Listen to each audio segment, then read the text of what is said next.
এই নিয়ে 3 দিন আমি আজ আপনাকে অন এয়ার জিজ্ঞেস করছি, এত কিছুর পরে হয়তো সিবিআই দেহ পাবে না দেবদাস মণ্ডলের, এত কিছুর পরে হয়তো শেখ শাহজাহান অবধি সিবিআই থাকবে, মাথার উপরে মমতা বন্দ্যোপাধ্যায় যে রয়েছেন, মমতা বন্দ্যোপাধ্যায়কে হয়তো কনভিক্ট করা যাবে না, তারপরেও আপনি বলছেন যে আপনি বিজেপিটা করবেন, গর্বের সাথে চিৎকার করে বলছেন যে আমি বিজেপি পরিবার করি।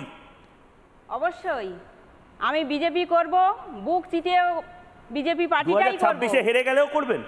অবশ্যই, কেন না?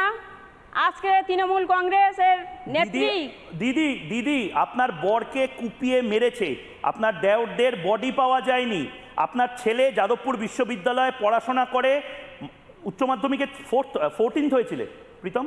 হ্যাঁ, কেন মানে এই গল্পটাও বাংলার মানুষের জানা উচিত। পদ্মাদি একবার আপনার ছেলে বলুক এই গল্পটা, এই জেদটা বাংলার মানুষের, সেই সমস্ত সুশীল সমাজে শোনা উচিত যারা যাদবপুর করেন। আজকে এই যাদবপুরে পৌঁছানো অবধি যে লড়াইটা, এটা প্রীতমের বলা উচিত। প্রীতম বলো।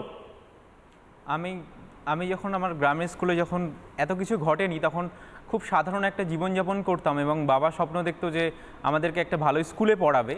তো চেষ্টা চলছিল এবং বারবার বলছিল যে বাইরে চলে যা, কারণ আমাদের এখানকার পরিস্থিতি খারাপ হচ্ছে। কিন্তু এই ঘটনাটা তারপর 2019-এ ঘটে যায় এবং মমতা বন্দ্যোপাধ্যায় কিন্তু সেদিন বলেছিল কোড করছে ওরা নিজেরা গুলি করে মারা গেছে, ওখানে কিছুই হয়নি। তো তখন সেদিনকার এটা বুকের মধ্যে লেগেছিল যে আমাদেরকে এত বড় একটা কথা বলে দিল, ঠিক আছে দেখা যাবে না। মমতা বন্দ্যোপাধ্যায় বলেছিলেন। হ্যাঁ, তখন মানে আমাকে খারাপ ভেবো না দাদা হিসাবে, আমি বারবার তোমাকে এগুলো জিজ্ঞেস করছি। মানে তোমার এই জেদের পেছনে অনুপ্রেরণা হচ্ছে মমতা বন্দ্যোপাধ্যায়, যে বলেছিল যে তোমার বাবা খুন হয়েছে, এগুলো কিচ্ছু ঘটেনি, এবং সেই জেদ থেকে বলেছে নিজেরা গুলি করে মারা গেছে। দিয়ে তারপর থেকে এটা একটা বুকের মধ্যে ছিল, কিন্তু শোক কাটিয়ে উঠতে পারিনি। আমি ক্লাস 10-এ রহরা রামকৃষ্ণ মিশন থেকে কোনো রকমে একটা 90%-এর কাছাকাছি নাম্বার নিয়ে পাস হয়ে যায়। তারপরে ক্লাস 11-12 আমি নরেন্দ্রপুর রামকৃষ্ণ মিশনে পড়াশোনা করি এবং আমি 96.6% নাম্বার নিয়ে এইচএসে পাস হই এবং স্টেটে 14th র্যাঙ্ক নিয়ে এসে এখন আমি যাদবপুর বিশ্ববিদ্যালয়ে হিস্ট্রি অনার্সে প্রথম বর্ষ কমপ্লিট করলাম। পদ্ধতি ছেলের জন্য ভয় লাগে না? বাবার এরকম হয়েছে, ছেলেরও যদি বিজেপির জন্য যেভাবেও গলা ফাটাচ্ছে বাংলার প্রাইম টাইমে এসে। ছেলের জন্য ভয়, চোখের সামনে স্বামী 2 দেওরকে খুন হতে দেখেছি।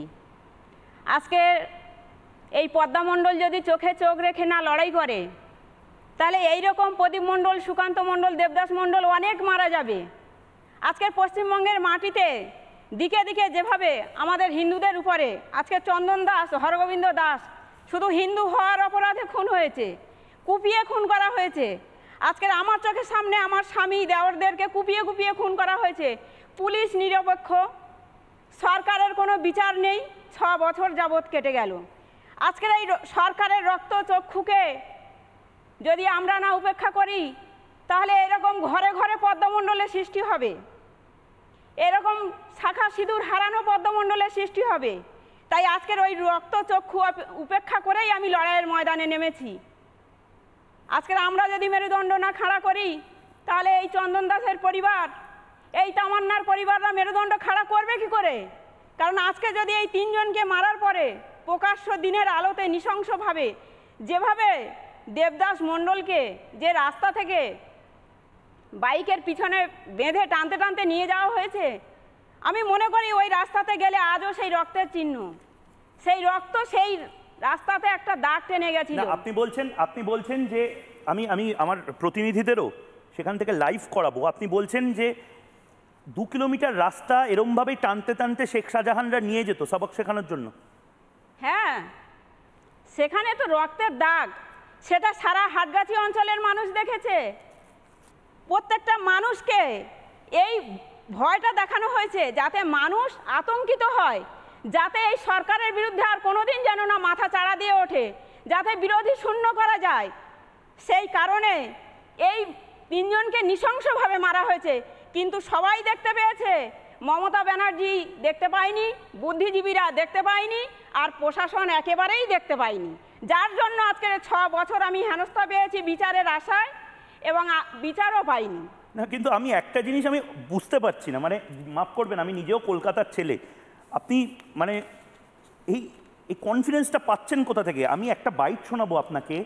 তিনি রাজ্যের মুখ্যমন্ত্রী, আপনার সবচেয়ে বড়, আপনার জীবনের সবচেয়ে বড় ভিলেন, আপনার জীবনের সবচেয়ে বড় শত্রু যে শেখ শাহজাহান, তার মাথার উপরে কার হাত আছে জানেন তো? জানি অবশ্যই। আপনি কনফিডেন্স পাচ্ছেন কি করে তাহলে? যে কোনো দিন তো আপনার সাথে এই ধরনের ঘটনা ঘটতে পারে। মমতা বন্দ্যোপাধ্যায় বিধানসভায় কি বলেছিলেন গোটা বাংলার শোনা উচিত। আবারও বলছি, বিজেপি কর্মী যদি হন, অন্য চ্যানেল যদি আজকে আপনার দেখতে ইচ্ছা করে দেখতে পারেন, কিন্তু মাথায় রাখবেন আজ আপনার স্ত্রী, আপনার বোন, আপনার মা পদ্মা মণ্ডল যেন না হয়, আপনার সন্তান প্রীতম মণ্ডল যেন না হয়, সেটা আপনি 3 বার জগন্নাথ দেবের কাছে বা শ্রীরামচন্দ্রের কাছে ধন্যবাদ জানান যে ভগবান, অন্তত আমি প্রীতম মণ্ডলের বাবা নই। ধন্যবাদ জানান। দেখুন মমতা বন্দ্যোপাধ্যায় কি বলেছিলেন এবং লড়াইটা আসলে কাদের সাথে। আগে টার্গেট শেখ শাহজাহান, ওকে টার্গেট করে ইডি ঢুকলো, তারপরেই সবাইকে বার করে দিয়ে তারপরে ওখানে আদিবাসী মাইনরিটিদের মধ্যে ঝগড়া লাগিয়ে দিল। আগে তো আমাকে জানতে হবে ব্যাপারটা কি, নাকি কাকে কার নিয়ে পালিয়ে গেল বলে আমিও পালাতে শুরু করলাম। পদাদি এরপরেও বলবেন? অবশ্যই বলবো, কারণ দিদিমণি কনফিডেন্টলি বলছেন। হ্যাঁ, কারণ এখানে মমতা ব্যানার্জি তো পরিষ্কার বিধানসভাতে দাঁড়িয়ে বলেছে শাহজাহান শেখ খুবই ভালো ছেলে, মানে ওর মতন ভালো ছেলে হয় না। কারণ এই শাহজাহান শেখের মাথার উপরে মমতা ব্যানার্জি এবং মন্ত্রীদের হাত আছে। জ্যোতিপ্রিয় মল্লিকের ছেলের বিয়েতে 4 চাকা গাড়ি দেওয়া হয়েছিল শাহজাহানের পক্ষ থেকে। তাহলে জ্যোতিপ্রিয় মল্লিক মন্ত্রী আর শাহজাহান হলো ব্লক সভাপতি। তাহলে দিদিমণি বলেন 2 মিনিটে আমার কাছে সমস্ত পশ্চিমবঙ্গের খবর চলে আসে। আর ওখানে প্রকাশ্য দিবালোকে ভাঙিপাড়াতে যখন 3 ঘন্টা ধরে হত্যালীলা চালিয়েছিল, তখন দিদিমণি কি খবর পায়নি? না ওনার প্রশাসন খবর পায়নি যে একজনকেও বাঁচাতে পারলো না? সেই জন্য বলবো মমতা ব্যানার্জি পুরোপুরি প্রত্যক্ষভাবে এর সঙ্গে একদম যুক্ত। মমতা বন্দ্যোপাধ্যায় প্রত্যক্ষভাবে এর সঙ্গে যুক্ত। আমি দেবাশিস ঘোষের কাছে যাব। দেবাশিস দা কি বলবেন? মানে কলকাতার মানে এখনো নিউট্রালিটি মেনটেন করা বুদ্ধিজীবীদের জন্য আজকের এই অনুষ্ঠানটা। হ্যাঁ ঠিকই, এনারা একেবারে নরাধম। এদের পরিবার বিজেপি করত, বিজেপি করার অপরাধে এদেরকে কচু কাটা করা হয়েছে।